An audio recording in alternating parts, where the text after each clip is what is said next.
नमस्कार। अगर बच्चों आप लोग कक्षा 11 के छात्र हैं और अर्धवार्षिक परीक्षा 2025 और 26 विषय भौतिक विज्ञान की तैयारी कर रहे हैं तो ये वीडियो आपके लिए काफ़ी ज़्यादा इम्पोर्टेंट होने वाला है। बच्चों आज हम लोग लेटेस्ट पैटर्न पर आधारित एक इम्पोर्टेंट भौतिक विज्ञान का पेपर देखेंगे जो कि आपके हाफ ईयरली एग्ज़ाम में पूछा जाएगा।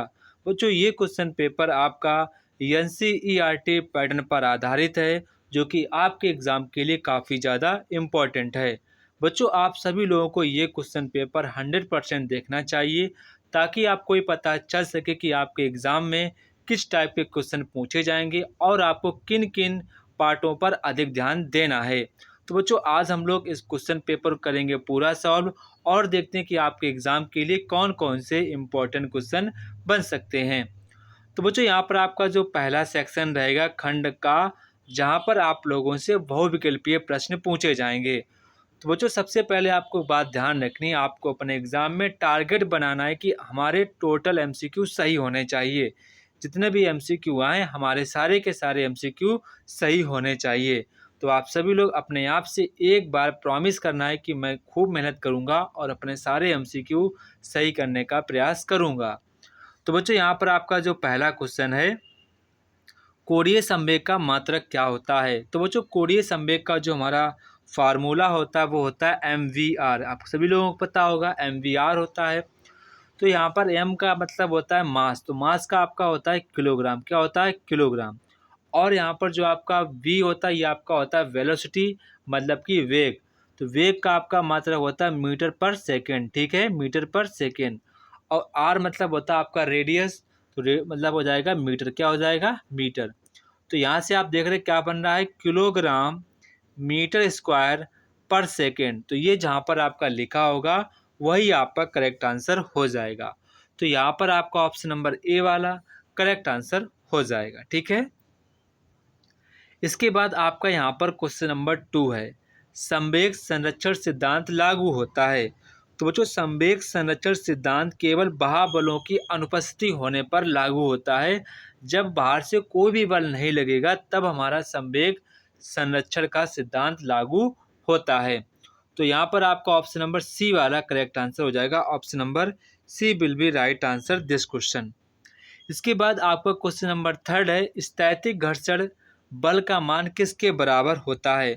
जो आपका स्टैटिक जो आपका घर्षण होता है वो आपका म्यू स्टैटिक्स आर इसके इक्वल होता है। तो यहाँ पर आपका option number B will be right answer this question.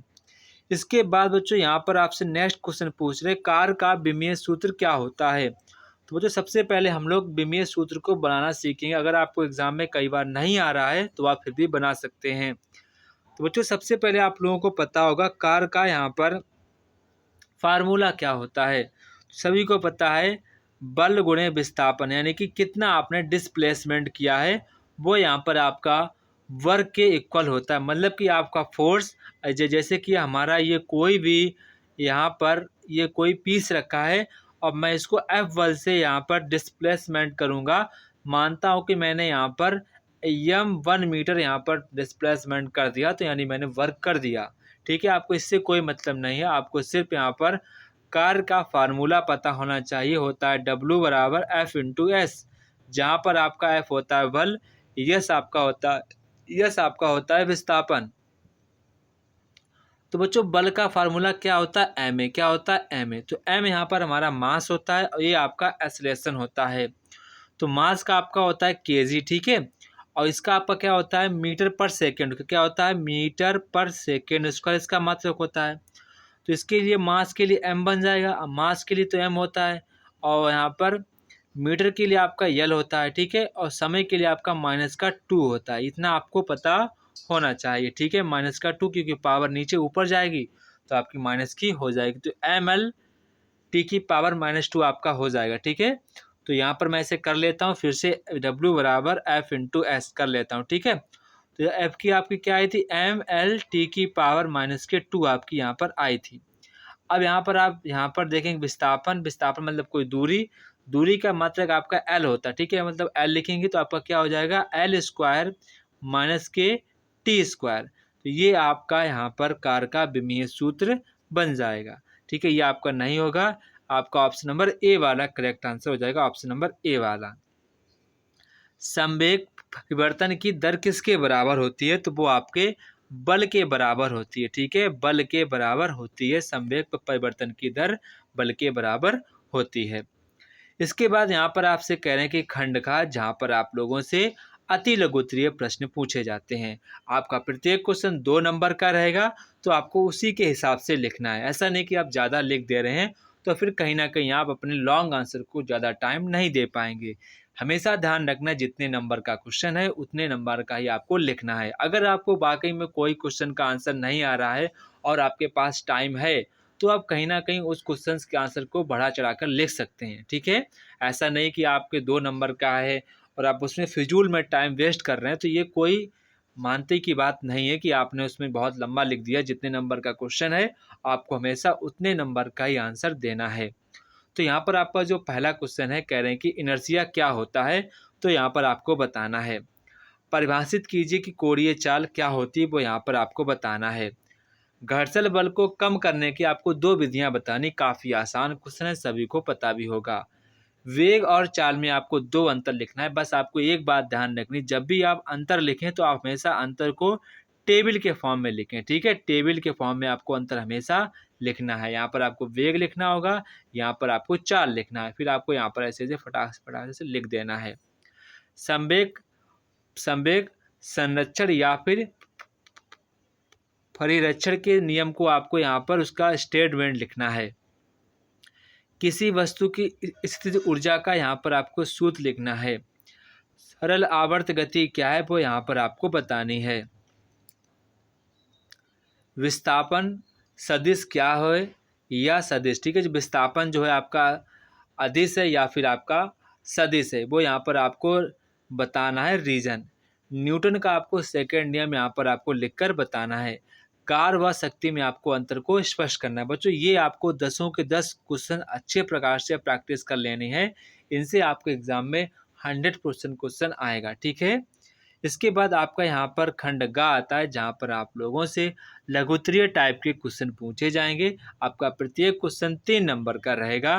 तो यहाँ पर आपसे कह रहे हैं कि मोमेंटम इनर्शिया क्या होता है, इसका आपको मात्रक भी लिखना है। कार के प्रकार लिखने हैं, आपको एग्जाम्पल सहित इनको समझाना भी है। कोणीय संवेग और रेखीय संवेग में आपको अंतर स्पष्ट करना है। जब भी बच्चों आप अंतर लिखें तो हमेशा टेबल के फॉर्म में अंतर लिखना है, तो आपको अधिक से अधिक मार्क्स मिलेंगे। किसी वस्तु पर लगने वाले बल का आरेख बनाकर समझाइए कि वह संतुलन कब होगा, कब होती है, वो आपको बताना है। उपग्रह की कक्षा में ऊर्जा संरक्षण कैसे होता है, वो यहाँ पर आपको समझाना है। इसके बाद यहाँ पर आपसे कह रहे हैं कि खंडगाह, जहाँ पर आप लोगों से दीर्घ उत्तरीय प्रश्न पूछे जाएंगे। आपका प्रत्येक क्वेश्चन 5 नंबर का रहेगा और आपके कुल अंक 25 अंक हो जाएंगे।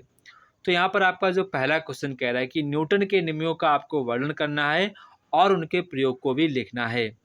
इसके बाद यहाँ पर आपसे कह रहे हैं कि धातु की जो छड़ है उसकी लंबाई 2 मीटर, उसका क्षेत्रफल यहाँ पर आपको दिया गया है। उस पर 100 न्यूटन का बल लगाया जाए तो उस पर उत्पन्न विस्थापन और यहाँ पर आपको प्रतिबल यहाँ पर आपको ज्ञात करना है, प्रतिबल। और यहाँ पर आपको यंग मॉडुलस यहाँ पर मान दिया गया है, उसको आपको वैल्यू को यूज करना है। इसके बाद यहाँ पर आपसे कह रहे हैं कि फलायन वेग क्या होता है, इसका यहाँ पर आपको सूत्र भी लिखना है। ऊर्जा संरक्षण का सिद्धांत समझाइए एवं किसी एग्जाम्पल को देखकर आपको उसका समझाना भी है कि वाकई में लगता है। इसके बाद आपका न्यूमेरिकल, आपको न्यूमेरिकल को खुद से सॉल्व करना चाहिए, इतना ज़्यादा टफ नहीं, आप इसको कर सकते हैं। इसके बाद यहाँ पर आप नेक्स्ट देखेंगे, यहाँ पर आपका परिभाषित करना है। यहाँ पर आपको केवल और केवल परिभाषा देनी है। आपको यहाँ पर कोणीय त्वरण के बारे में देना है, विस्थापन के बारे में, इसके बाद मात्रक लिखना है, ऊर्जा के बारे में और मोमेंटम इनर्शिया के बारे में आपको समझाना है। बच्चों, यहाँ पर आपको छोटी छोटी परिभाषाएं लिखनी, जितनी हो सके आपको संक्षेप में लिखना है। तो बच्चों, ये था हमारे क्लास 11th का भौतिक विज्ञान का एक इम्पॉर्टेंट क्वेश्चन पेपर, जो कि आपके एग्ज़ाम के लिए बच्चों काफ़ी ज़्यादा इम्पॉर्टेंट है। आप सभी लोग इस क्वेश्चन पेपर की अच्छे प्रकार से प्रैक्टिस करेंगे ताकि आपके एग्ज़ाम में अच्छे मार्क्स आ सकें। तो जय हिंद बच्चों, फिर मिलते हैं अपने नेक्स्ट वीडियो में। तब तक कि आप सभी बच्चों को जय हिंद।